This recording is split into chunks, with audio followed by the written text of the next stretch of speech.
Setembro é marcado como o mês da conscientização e de incentivo à doação de órgãos por meio da campanha Setembro Verde. Um assunto delicado, porém que salva vidas e que permite a pacientes com doenças graves e irreversíveis tenham uma nova chance. Mas, infelizmente, esse é um privilégio que nem todos conseguem ter.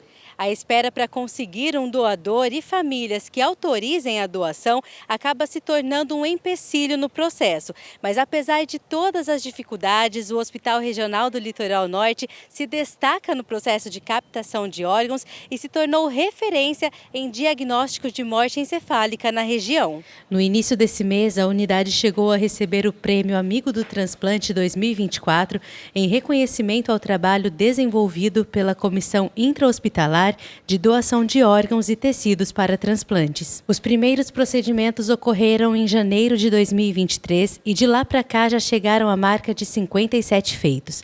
Dentre elas, a que se destaca são as de rim, ultrapassando 20 doações.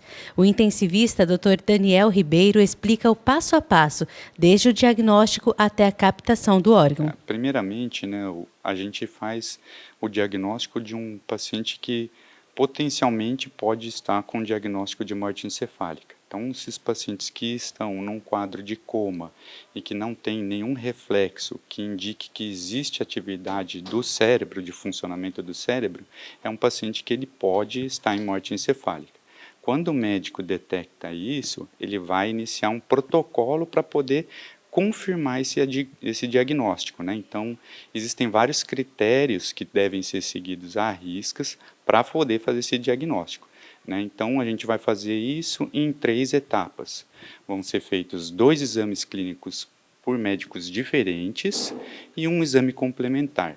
Esse processo ele pode demorar entre 12 horas a 24 horas, às vezes até um pouco mais, para se fazer esse diagnóstico, porque o exame complementar, muitas vezes, é fornecido pelo Estado de São Paulo, pela OPO, que é a Organização de Procura de Órgãos do Estado.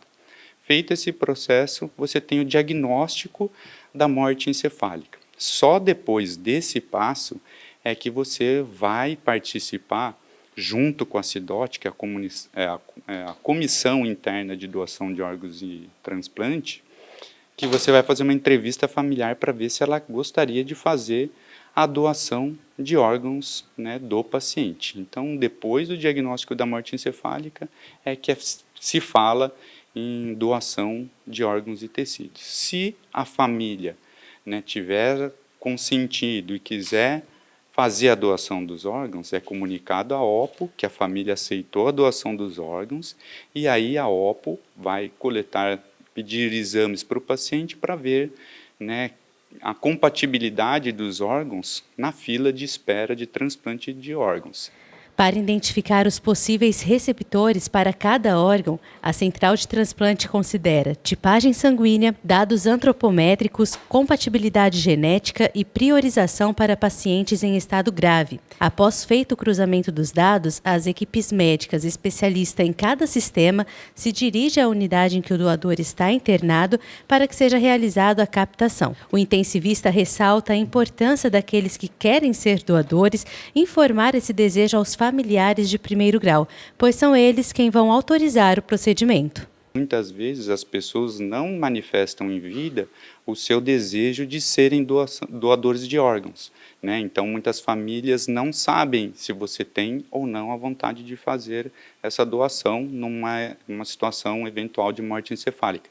Então, você precisa avisar seus pais, seus irmãos ou seus filhos que você é um potencial doador, que você gostaria de doar seus órgãos caso isso acontecesse com você, porque são eles quem assinam o documento autorizando a doação dos órgãos.